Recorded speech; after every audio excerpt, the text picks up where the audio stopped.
Olá minha amiga, olá meu amigo, sejam mais uma vez bem-vindos ao canal Madprev. Você já me conhece, né? Eu sou Marcos André, advogado especializado em direito previdenciário, tenho mais de 30 anos de experiência nesta matéria. E hoje, em mais um episódio do Madcast, o podcast da Madprev, temos a honra de receber aqui Dr. Tiago Moura. Dr. Tiago, que é sócio da Madprev, que é advogado especializado em direito previdenciário e vai trazer pra gente aqui um bate-papo muito importante sobre planejamento previdenciário. Bem-vindo, Tiago, ao nosso canal. Obrigado, Marcos. Olá a todos os espectadores. É uma honra poder compartilhar um pouquinho de conhecimento neste canal que cresce tanto. Vamos lá juntos para poder desvendar aí os mistérios do planejamento previdenciário. Muito obrigado pela sua participação, Tiago. E a primeira pergunta, né? Afinal de contas, Tiago, o que é o planejamento previdenciário? O planejamento previdenciário, Marcos, ele visa avaliar qual que é a data provável da aposentadoria, qual que é o valor da renda mensal e avaliar também possíveis erros que possam interferir na concessão da aposentadoria.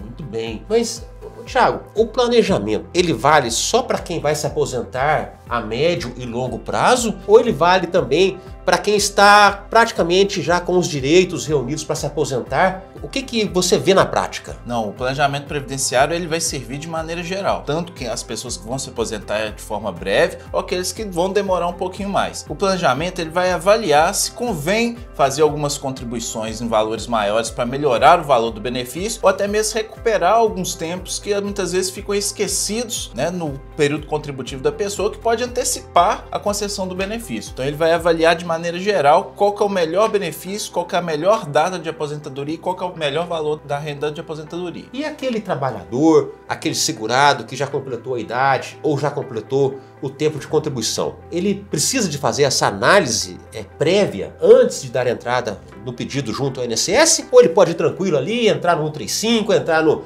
meu INSS e fazer o pedido por conta própria? Muito bem colocado, Marcos. Muitas pessoas elas fazem por conta própria, né, esse requerimento junto ao INSS e muitas vezes deixam passar alguns períodos contributivos significativos. E hoje a forma de cálculo que o INSS leva em consideração, ele aumenta o valor do benefício para cada ano adicional que excede 20 anos de contribuição. Então é muito importante a gente recuperar todos os tempos contributivos da pessoa para aí sim ter um aumento na aposentadoria. Muitas vezes isso fica despercebido, as pessoas não levam em consideração, só muitas vezes a aposentadoria ali deferida. Muito bem. E já chegou, Tiago, você que está no dia a dia, trabalhando constantemente e com muita competência nesses planejamentos previdenciários, você já viu algum caso de pessoas que procuraram o INSS sem qualquer planejamento e tiveram o benefício negado? Sim, isso é muito comum, né, Marcos?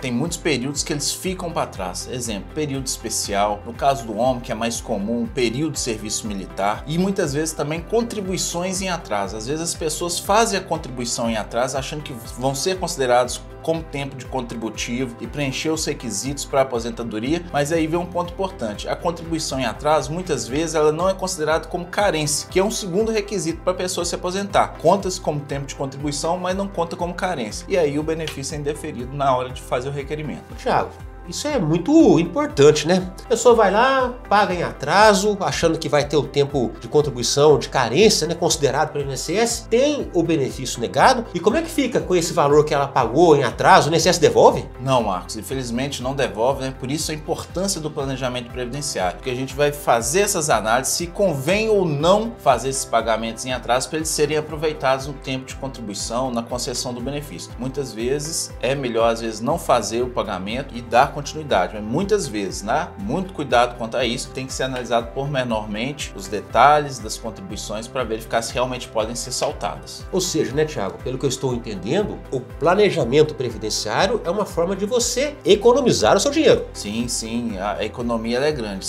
principalmente quando a gente fala do longo prazo, né, 15 anos, 10 anos. Por quê? A melhor forma de se avaliar é fazer contribuições inteligentes. Com a reforma da Previdência, né, essas diversas leis que vão sendo mudadas a cada dia, muitas vezes contribuir mais não significa que vai receber mais. Então, se puder contribuir com inteligência, o melhor custo de retorno possível é melhor. E o planejamento previdenciário, ele vai fazer essas simulações e vai te dar esse posicionamento e te mostrar para todos os segurados, né, qual que é a melhor forma de contribuir e o melhor retorno possível. Thiago, é muito comum os clientes nos procurarem aqui no escritório e até mesmo os conhecidos perguntarem, saíram de um trabalho que tinha contrato de trabalho, que estava registrado em carteira, na CLT e tudo mais, e começaram a pagar por conta própria, como contribuinte individual e alguns como facultativo. E eles perguntam assim para mim, vou pagar no teto e aí eu me aposento no teto? Isso é verdade ou isso é mito? Marcos, a verdade é o seguinte, a forma de cálculo hoje que é feita pelo INSS, né, ela é muito prejudicial a todos os segurados. E muitas pessoas ainda têm aquela visão antiga das últimas 36 contribuições que vão ser verificadas a média contributiva, né, para poder ter uma melhor aposentadoria. Isso não existe mais, isso já terminou ali na década de 90. Hoje é feita análise conforme a média de todas as contribuições desde 7 de 94. E muitas vezes, quando são poucas contribuições no teto previdenciário, não vai gerar o menor efeito na média contributiva. E aí a pessoa acaba gastando dinheiro de forma desnecessária. Então tem que ser feito o cálculo, né, com precisão, com muita cautela, de modo para economizar o máximo possível e não gastar dinheiro de forma indevida. Muito interessante abordar esse aspecto, hein, Thiago? Mais uma vez, a gente falando aqui da possibilidade do segurado, do trabalhador, do contribuinte deixar de fazer contribuições excessivas. Você usou um termo que eu achei muito apropriado, contribuições inteligentes. Ou seja, você tem que se planejar para contribuir de acordo com a sua faixa de contribuição do passado, como você falou, há uma média de todas as contribuições a partir de julho de 94, para que você tenha um benefício condizente com essas contribuições, para que você não perca dinheiro na hora de contribuir no teto ou até mesmo contribuir no mínimo, porque assim como você que contribui no teto com salários inferiores lá para trás, você perde as contribuições no teto. Se você chegar e contribuir no mínimo por conta própria, sem um planejamento, você pode perder as contribuições altas que estão no seu passado, quando você trabalhava em empresas boas que lhe pagavam salários altos. E aí... É isso mesmo, Marcos. Tem que ter muita cautela para fazer as contribuições. O planejamento previdenciário é o melhor serviço oferecido. É um serviço muito novo, né, no mercado. Surgiu principalmente depois da reforma da Previdência, que surgiu diversas regras pequenas, detalhadas, que causaram muita confusão na vida dos contribuintes. Então o intuito é justamente isso mesmo, fazer contribuições inteligentes. Qual que é o melhor retorno possível de acordo com as minhas contribuições? A maré não tá para peixe, né? Eu brinco assim, então a gente não pode gastar dinheiro desnecessariamente. Então vamos fazer as melhores contribuições possíveis para ter o melhor retorno possível também. Ô Thiago, e aqueles casos que você sempre comenta aqui dentro do nosso escritório, de pessoas que deram entrada, de novo, né, deram entrada no INSS sem planejamento e tiveram o benefício negado por conta de erros no seu extrato de contribuição, famoso CNIS. Marcos, isso é mais comum do que a gente pensa, tá? Até hoje eu não vi nenhum CNIS que está 100%, que está totalmente acertado conforme a vida contributiva do cliente. Obviamente, alguns erros eles vão interferir na concessão do benefício, outros nem tanto, mas alguns deles são cruciais, são muito importantes e podem prejudicar muito a concessão do benefício. A ausência de data fim do vínculo de trabalho. Muitas vezes tem lá o começo do vínculo de trabalho da pessoa, não tem a data que saiu. O INSS não consegue fazer essa conta de qual que é o período. E se a pessoa precisa daquele tempo de contribuição para poder se aposentar, não vai ser considerado. Contribuições abaixo do salário mínimo não são consideradas também. Isso é mais comum do que a gente pensa. Dentre outras questões também que tem que ser analisado para poder trabalhar com antecedência e aí se não gerar uma frustração na pessoa na hora da concessão do benefício. Talvez seja um benefício indeferido indevidamente. E existe, Thiago, algum período máximo de tempo que falta para a pessoa se aposentar para que ela possa fazer o planejamento previdenciário?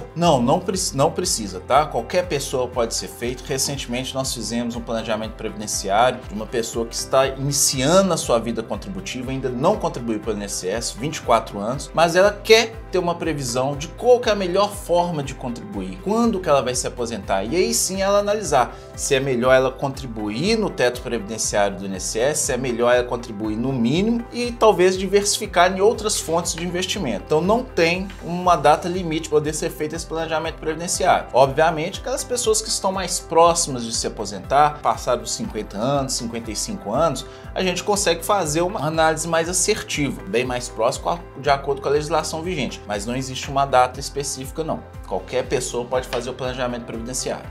Muito bem destacar que você aí, meu amigo, minha amiga, que tem aí 50 anos, um pouquinho mais, um pouquinho menos, é hora de ficar atento ao planejamento previdenciário. Não deixe para a última hora. Surpresas desagradáveis acontecem o tempo todo com os trabalhadores, com os segurados. E é justamente para evitar esses transtornos que é muito importante ouvir o que o Dr. Thiago está falando aqui. Fazer o planejamento previdenciário. Correto, Marcos. É muito importante, um serviço importantíssimo. A gente já teve casos aqui no escritório que antecipamos 4 anos, 5 anos a concessão da aposentadoria, justamente porque o INSS não considerou determinados períodos. E 4 anos, 5 anos para você poder ter uma rentabilidade, né, que possa ajudar na subsistência, no dia a dia das despesas, é muita coisa, né? Então vale a pena conferir esse serviço de planejamento previdenciário e fazer essa consulta conosco. Ô Thiago, só para a gente começar a entrar na fase final da nossa conversa aqui. No planejamento é possível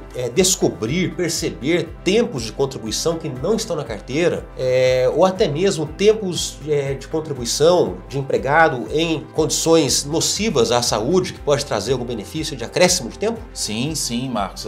Quando a gente faz o planejamento previdenciário, uma coisa muito importante é a entrevista. É um bate-papo com o cliente para a gente entender a vida profissional. A gente sabe que muitas vezes a realidade dos fatos ela é diferente do que está no papel. E essa entrevista ela é importante. Esse bate-papo com o cliente direto, com um advogado especialista, vai esclarecer isso. Se em algum momento a pessoa exerceu alguma atividade insalubre que possa melhorar o tempo de contribuição ou uma outra atividade que muitas vezes não tem aquele registro formal na carteira de trabalho ou no próprio CNIS. E aí sim melhorar o tempo de contribuição e talvez antecipar a aposentadoria. Muito bem. E o que precisa, Thiago, para fazer o planejamento? São documentações básicas, simples, né? Obviamente de maneira inicial, mas a gente já consegue fazer uma avaliação prévia com o CNIS, que é retirado através do portal do Meu INSS, através da senha do Gov, as cópias da carteira de trabalho e eventuais contribuições do carnê. Aqueles carnezinhos laranjas, né, muito conhecidos, muitas pessoas já contribuíram por ele. Esses são os documentos iniciais que a gente consegue fazer essa avaliação. Depois, a depender do caso, a gente solicita documentação complementar, mas inicialmente isso é suficiente. Muito bem, tá